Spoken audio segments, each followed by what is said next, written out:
Hijaz dan kemunculan api di akhir zaman serta hubungannya dengan penenggelaman pasukan As-Sufyani. Termasuk peristiwa penting yang kelak terjadi di bumi Hijaz adalah nubuat Rasulullah Shallallahu Alaihi Wasallam tentang munculnya api di bumi Hijaz yang membubung tinggi ke angkasa. Saking tinggi dan besarnya api yang keluar dari tanah Hijaz ini, diriwayatkan bahwa hingga unta-unta yang hidup di wilayah Bushra ikut menyala. Jelas, ini menggambarkan betapa kuat, besar dan tingginya api tersebut hingga mampu menyinari unta-unta yang ada di Bushra. Padahal jarak antara tanah Hijaz dengan Bushra merupakan jarak yang sangat jauh, lebih dari 1.200 km, seperti jarak antara Jakarta dan Makassar jika ditarik garis lurus. Dari Abu Hurairah bahwa Rasulullah Shallallahu Alaihi Wasallam bersabda, kiamat tidak akan terjadi sampai keluar api dari bumi Hijaz yang menerangi leher-leher unta di Bushra.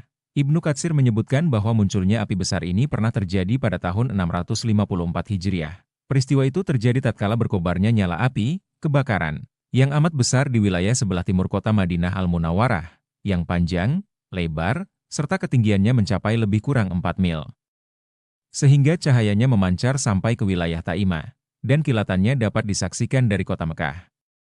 Orang-orang yang berada di kota Bushra pun dapat melihat leher-leher unta di bawah penerangan cahayanya saat itu. Bushra adalah sebuah kota terkenal di Syam yang juga disebut Hauran Haran tidak jauh dan Damaskus. Imam An-Nawawi berkata, bahwa pada zaman kami telah menyembur kilatan api, kebakaran, di dekat kota Madinah pada tahun 654 Haji itu merupakan nyala api atau kebakaran yang amat besar yang pernah terjadi di wilayah sebelah timur kota Madinah, tepatnya di dekat Al-Hurrah. Pengetahuan tentang munculnya api tersebut cukup mutawatir di kalangan penduduk Syam, bahkan hampir di seluruh negeri. Demikianlah kejadiannya, sebagaimana yang diceritakan kepadaku oleh orang-orang yang sedang berada di kota Madinah pada saat itu.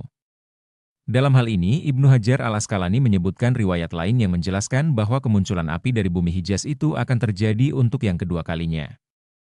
Yang pertama kali adalah sebagaimana yang disebutkan oleh para ulama di atas, yaitu pada abad 7 Hijriah, dan yang kedua adalah nanti menjelang akhir zaman. Hal itu sebagaimana yang diriwayatkan oleh At-Tabarani dari hadits Hudzaifah bin Usaid. Ia mendengar Rasulullah Shallallahu Alaihi Wasallam bersabda, tidak akan terjadi hari kiamat hingga keluar api dari Ruman, Madinah, atau Rukubah yang akan menerangi unta-unta di Bushra. Ibnu Hajar menjelaskan bahwa yang dimaksud Ruman boleh jadi sumur Rumat, sebuah sumur yang sangat terkenal di Madinah. Sedangkan Rukubah adalah daerah pegunungan yang merupakan jalan yang sulit dilewati antara Madinah dan Syam. Jalan ini pernah dilewati oleh Rasulullah Shallallahu Alaihi Wasallam pada saat Perang Tabuk. Lalu, adakah hubungan antara peristiwa keluarnya api dari Hijaz di akhir zaman dan penenggelaman pasukan Syam di Padang Al-Baida? Di mana tempat itu juga merupakan bagian dari wilayah Hijaz, tempat keluarnya api raksasa itu? Pemaparan di bawah ini bukan sebuah pemastian, akan tetapi sekedar analisis dan prediksi tentang bagaimana itu semua bisa terjadi. Sebab, tanpa ada analisis seperti ini pun nubuat Rasulullah Shallallahu Alaihi Wasallam tentang penenggelaman pasukan Arab, Syam, dan kemunculan api raksasa di tanah Hijaz di akhir zaman nanti adalah sesuatu yang bersifat qat'i, pasti. Keduanya merupakan bagian dari keimanan kita terhadap nas-nas yang syahih. Dengan demikian, jikapun analisis dan prediksi ini kelak tidak terbukti, yang pasti nubuat Rasulullah Shallallahu Alaihi Wasallam tentang keduanya pasti akan terjadi, bagaimanapun sebab dan jalan ceritanya. Ada hal yang patut untuk direnungkan di sini, yaitu hubungan antara penenggelaman pasukan Arab, munculnya api di Hijaz, gempa bumi, dan proyek-proyek penambangan sumur minyak yang ada di sepanjang jazirah.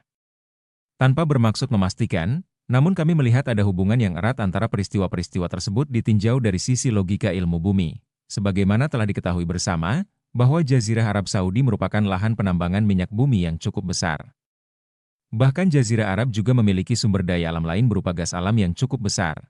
Eksplorasi minyak Saudi 2013, Menteri Perminyakan Arab Saudi, Ali bin Ibrahim An-Nuaimi, menyatakan bahwa perusahaan minyak Aramco Arab Saudi telah menemukan kekayaan minyak bumi, gas, dan tambang lainnya di kawasan Tabuk, wilayah utara Arab Saudi. An-Nuaimi baru saja melakukan kunjungan kerjanya di kawasan Tabuk untuk melihat langsung proses eksplorasi dan pengolahan minyak bumi yang dikerjakan oleh Departemen Perminyakan dan Perusahaan Minyak Arab Saudi Aramco. Dalam kunjungan kerja tersebut, An-Nuaimi mengadakan jumpa pers. Kehadiran kami di kawasan ini adalah untuk memeriksa pengolahan minyak bumi, gas, dan tambang, kata An-Nuaimi dikutip koran Arab Saudi, Ash-Syarq Al-Awsat pada Selasa, 1 Januari 2013. Penemuan baru ladang-ladang gas di kawasan Tabuk telah menimbulkan pertanyaan luas seputar pemanfaatannya untuk memenuhi kebutuhan konsumsi dalam negeri maupun cadangan yang baru akan dieksplorasi sampai masa waktu tertentu. Penemuan-penemuan baru di kawasan ini akan dikembangkan lebih lanjut untuk mendukung konsumsi lokal terhadap kebutuhan gas, kata An-Nuaimi kepada para wartawan. An-Nuaimi menambahkan, ladang gas Madian akan mulai dikembangkan pada tahun 2015 ini dan mulai berproduksi dalam waktu singkat. Sementara itu, Direktur Perusahaan Aramco, Khalid Al-Falih, menegaskan kepada kantor berita Arab Saudi, tidak diragukan lagi bahwa penemuan-penemuan terakhir gas oleh Aramco di kawasan Tabuk di Laut Merah memberikan indikasi yang kuat bahwa kawasan itu menjanjikan kemakmuran yang merata. Proyek eksplorasi tahap pertama adalah mengeksplorasikan 7 sumur gas. Di antaranya ada yang berada di perairan dalam dan ada juga yang berada di perairan dangkal, di dekat pantai, seperti sumur pertama, yang diberi nama Sumur Syuur yang prosesnya sudah mulai berjalan, kata Al-Falih.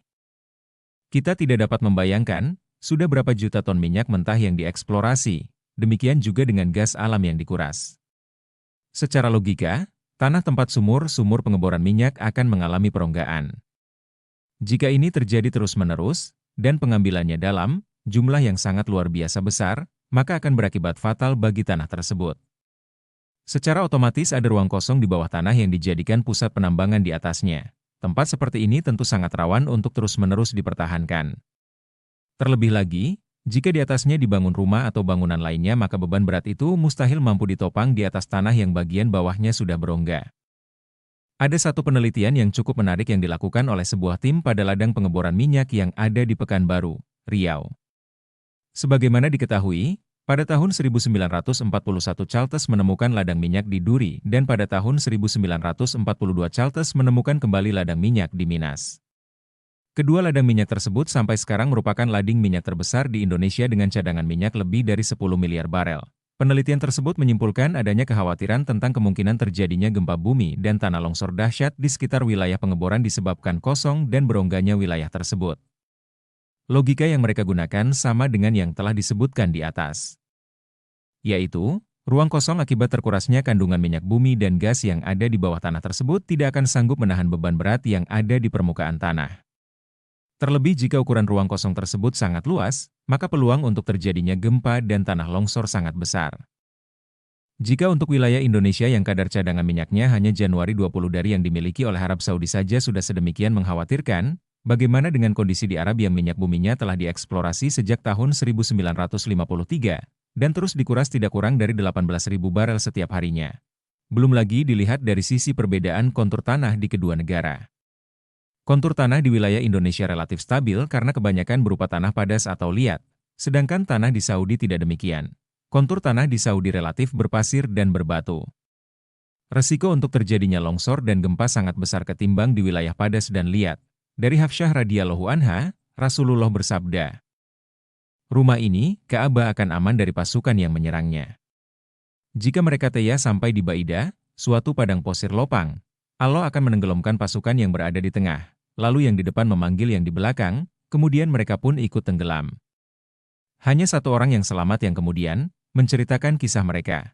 Rasulullah Shallallahu Alaihi Wasallam menggambarkan bahwa tiada yang selamat kecuali seorang saja, yang kemudian menyampaikan berita tersebut kepada orang lain. Mereka yang sedang berada di perjalanan, di pasar, dan di tempat-tempat terbuka akan menjadi korban kedahsyatan gempa itu. Jika peristiwa di atas dihubungkan dengan kejadian api di Hijaz, jika benar api tersebut kemunculannya disebabkan karena gempa yang memecahkan pipa-pipa minyak dan tabung-tabung gas raksasa, maka peristiwa tersebut menjadi sangat logis dan masuk akal. Api yang menyembur ke atas akan menyebabkan kilatan lidah api yang membakar apa saja yang ada di sekelilingnya. Dalam keadaan seperti itu, menjadi mustahil bagi seseorang untuk dapat menyelamatkan diri. Pada saat yang sama, kedahsyatan lidah api dan ketinggian kobarannya menyebabkan unta-unta yang ada di Bushra, dekat Damaskus, Syria, terlihat menyala merah, dari balik leher-lehernya tampak mengeluarkan cahaya. Jika demikian keadaannya, maka kejadian ini benar-benar sangat mengerikan. Jika keterkaitan antara gempa bumi, munculnya api di Hijaz, penenggelaman pasukan Arab, benar sebagaimana yang telah tersebut di atas, maka semakin jelas dan semakin mudah bagi seseorang untuk mengetahui kemunculan Al-Mahdi.